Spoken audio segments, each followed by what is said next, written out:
Hello, today I will be talking about the film Dracula's Daughter, which was released in 1936. This film follows Dracula's daughter after the death of Count Dracula in the first movie.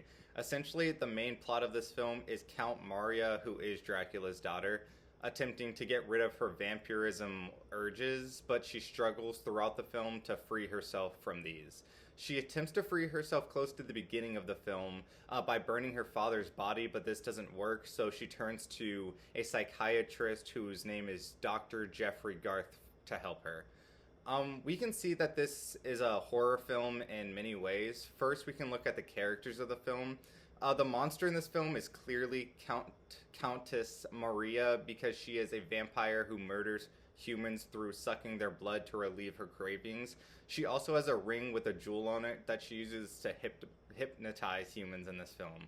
One specific example where we can see her as a monster is when she kidnaps Janet, who is Dr. Jeffrey's secretary, and only agrees to wake Janet if Dr. Jeffrey agrees to become a vampire.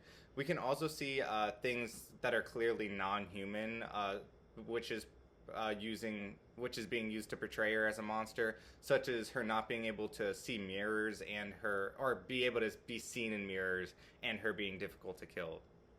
There's also Sander, who is essentially her servant and helps her to carry out attacks on humanity, such as when he kidnaps the two women in the film. We can also see from the gothic set design and lighting that this is a horror film. For example, the shots of Dracula's rigid and dark castle and the scenes at the scene in the woods where Countess Maria burns Dracula, and there's a mist covering the ground, a cackling fire, and like a lot of dead trees casting shadows. We can also look to the iconography of horror, such as Countess Maria holding a cross when attempting to cast out the evil spirit of Dracula, and the coffin she hides in to prevent being out during the day. Additionally, I believe this film can pretty easily be seen through a queer lens because it is the most obviously queer-coded movie, in my opinion, that we've watched so far in this course. Countess Maria, in particular, is a queer character.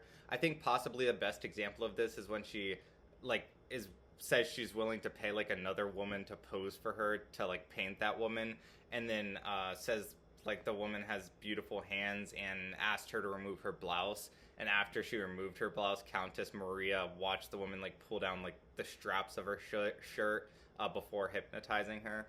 I also believe the entire idea of Countess Maria attempting to control her impulses is queer-coded. Many queer people, especially at the time when this was filmed, where queerness was considered to be an illness, are forced to hide their sexuality or taught to feel ashamed of it. Countess Maria clearly feels ashamed as she attempts to get Dr. Jeffrey Garth to help her to control her desires. Furthermore, one of the class concepts that we can see clearly in this film is the effects of the Hays Codes being more rigidly enforced. This film had to go through several scripts before actually being made because the first few scripts were rejected by the Hays Codes office for being too horrific and having too much sex.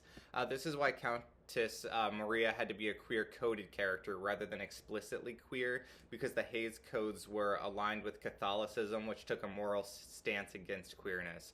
And we can also see the German Expressionist film movement influencing this movie through the low-key lighting and the set design of this film. As I mentioned before, we can look towards Dracula's castle and dramatic shadows to see this. The aspect of this film I like the most would probably be the character Countess Maria. Gloria Holden did a great job in this performance and added a lot of queer subtext just through her subtle yet effective expressions when looking at some of the women in this film. I also enjoyed how humane she was, both physically and mentally. She had almost no vampire physical features, and she also seemed sympathetic to her victims, which I believe is a part of the reason she wanted to get rid of the curse. However, even though I enjoyed the character of Countess Maria and some of the sets, I feel like I did not really have a strong emotional connection to this film. I did have a decent time watching it due to some of the technical aspects, but the script didn't work super well for me personally. It was an interesting concept, but I really wished it had a stronger narrative focus. Even though this movie only it sits around 70 minutes long. It's pretty short. I feel like some of its runtime was spent on dialogue that was overextended and not necessarily essential to the film, and could have been spent more on like fleshing out some of the themes of the film. Like they brought up like science versus supernatural at points of this film, and I thought that was an interesting theme that could have been like fleshed out more. But ultimately, I believe I could appreciate this more on a rewatch, but these are my current thoughts. Thank you.